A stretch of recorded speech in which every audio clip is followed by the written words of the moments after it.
Hello, I'm Brandon Martini, a commercial pilot and flight instructor. And I'm Carson Vasquez. I'm a private pilot. And you're listening to the Aviation Mentors podcast, sponsored by Stratus Financial. So buckle up, because the Aviation Mentors are taking off. Today, we're talking about something related to safety in aviation. There's a really unique system that's been set in place to provide peace of mind for pilots, air traffic controllers, and aviation professionals to make reports about unsafe situations that they may or may not have been in. This system is called the NASA Aviation Safety Reporting System, commonly referred to as a NASA report. FAA recognized the need for pilots and ATC to be able to report safety incidents without the fear of retribution by the FAA for these reports. So they worked out a plan to use NASA as a neutral third party that pilots and ATC can write a report to. The purpose of this program is to collect and analyze this voluntary and confidential reports in order to identify safety issues and trends. It also kind of works as a get out of jail free card when you've done something that doesn't quite meet the regulations, and you want to report it so other people can learn from your mistake. Because as pilots, that's what we want to do. We want to learn from our mistakes, especially if we do one that broke a rule or a regulation. We never want to try to make that mistake again, but we're all human, so we're going to make mistakes, and hey, we want others to learn from them. So this NASA report is a really, really great tool, and I encourage everyone to go read about it after we're done with this podcast and go see what it is and what it does and how to report one yourself. Yeah, and the way the NASA report works is something happens and you make this NASA report and it goes over to NASA and they store it for you. If the FAA comes at you and says, hey, this happened, we'd like to hear more about it, you didn't say anything about it to us, you can say, well, actually, I filed this NASA report, NASA has it on file, and here's the report. So you might be wondering when it's appropriate to make a NASA report, and the short answer is that you should make one of these reports anytime you encounter an event or situation that could affect the safety of a flight. And it can include anything like equipment malfunctions, near misses, or communication breakdowns. And you could absolutely make a report even if the event didn't result in an accident or incident, pretty much just as long as it had the potential to become an accident or an incident. So put you in an unsafe situation, I would report it. And just make that report. No one has to get in trouble for it. It's really just so everyone knows that something did happen. And they usually will reach out and contact the other party if they can figure out who it was, and get their side of it too, so everyone has the full picture, and no one gets in trouble for it.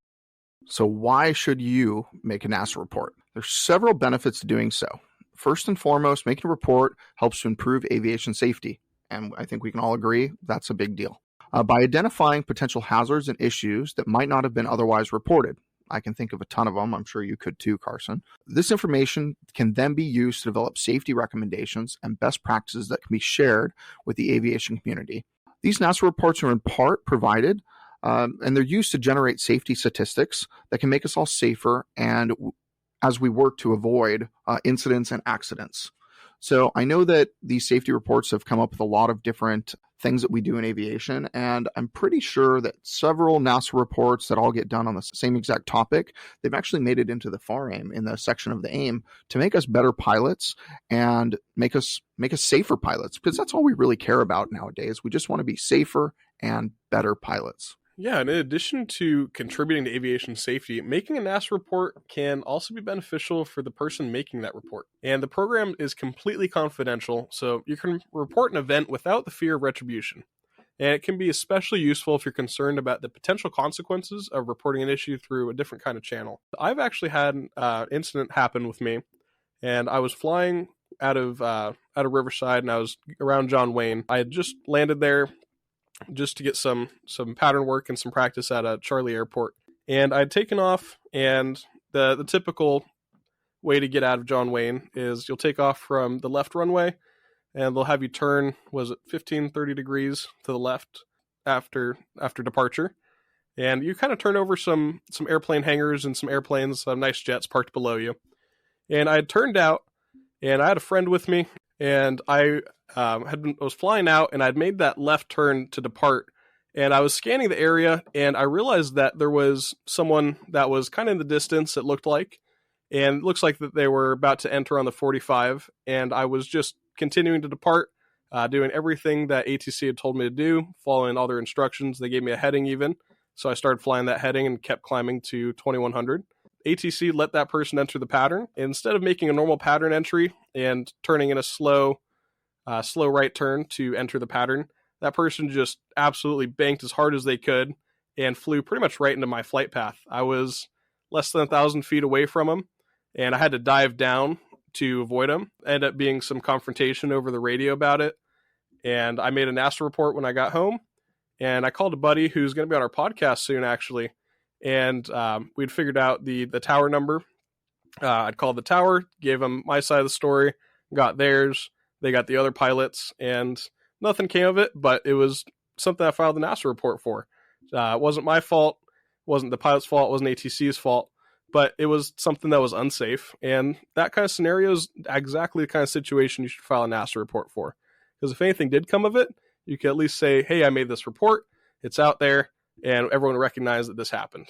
So, Brandon, I know that you've been a flight instructor for a long time. You've had quite a few hours. So have you ever had to make a NASA report, or do you know some people that did? I have never personally made a NASA report, I don't think. I might have several years ago. I don't remember, to be honest. I might have done one a long time ago, and I don't remember what it was on. But I do know several people that have made NASA reports, and I mean, a lot of them over the years. What comes to mind right now is a friend of mine at Redlands. He's a flight instructor. He's flying with a student, and he actually didn't make a radio call, and he entered the runway. He didn't think he saw anybody in the pattern. He didn't think he saw anybody on short final or anything like that. And he entered the runway without making a radio call first.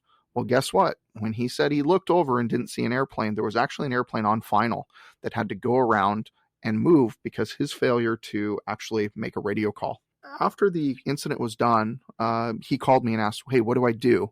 How should I handle this? I obviously screwed up, and I've already apologized to the other pilot on the radio, but they were really mad. I said, yeah, as they should have been mad. You should have been following the rules, and you should have done what you were supposed to do, especially as a flight instructor. You should be smarter than that and better than that. You're supposed to be catching your own mistakes and your students as a flight instructor. That's why you're a flight instructor. And which was nice. He owned all of his mistakes, which is the first step. I mean, you have to own all of your issues and mistakes. That way you can get through them, which he did. So I was proud of him for that. And then I told him, I want you to do two things. I want you to write up exactly what happened since it's fresh in your mind, and I want you to send it to me in an email. And that way you already wrote it, you sent it to another flight instructor, and there's a record that you wrote it. You had you're telling me everything you did and said and all these things, and you're recognizing your failures in this. And then I said, as soon as you get home, I want you to go write a NASA report. And he did. He went and wrote a NASA report, and I didn't ask him to send me a copy of that, but he sent me a copy of that too. So I told him, go home, go write a NASA report, but make sure you reference your notes because it's not going to be as fresh in 2 or 3 hours when you go home. Just reference that. I said, okay, no problem. And he wrote up his NASA report, sent it off, and this was like a month ago, and there's been no actions or anything from it. But what that NASA report does, it will allow us or allow our country and FAA to gather more and more data to realize that runway incursions happen also at untowered airports instead of just towered airports. And runway incursions happen all the time, all over the place.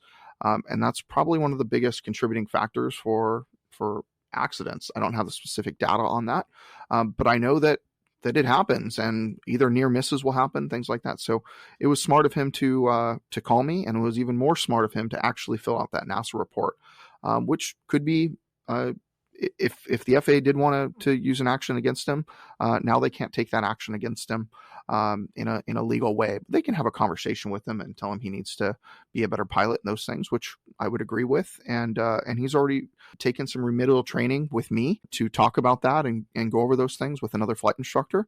So I think he's taken all the steps and did all the right things for his one mistake, because in one mistake in aviation can really, really hurt you or hurt other people. So I'm really glad that he had the NASA report and he owned all of his situations, which was really a cool thing to witness and be a part of, because other industries, they're not like this. People don't own their mistakes. People don't voluntarily talk about the mistakes they made. And in aviation, we do. That's why it's so special and it's so safe, especially in the US.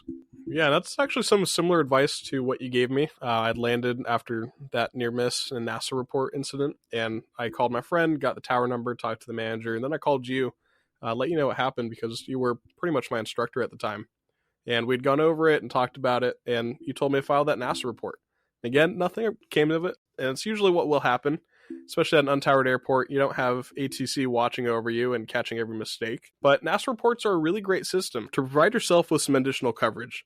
And making a report when necessary really can improve aviation safety, and reporting an issue confidentially is a great benefit to help you sleep at night. And we hope you found this episode informative, and it makes you feel a little more comfortable now knowing that if you ever find yourself in an unsafe situation, you have a tool to help you protect yourself afterwards. And remember, by making a NASA report, you can help improve aviation safety, protect yourself and your fellow pilots, and that's what aviation's all about. Absolutely. And anytime somebody makes a mistake, I really encourage you to go file a NASA report. Their website is asrs.arc.nasa.gov, or you can just Google NASA report and it should pop up as the first thing on Google, which is the way that I normally find it because I don't remember that long URL. But as always, if you want to reach out to one of us or ask me any questions as a CFI, please reach out to me at Mr. Martini Guy, or you can reach Carson at Carson_AV17. And as a wrap up for the day, remember, we're here to guide you in your aviation journey. So fly safe and enjoy the ride. And make sure you file those NASA reports, guys.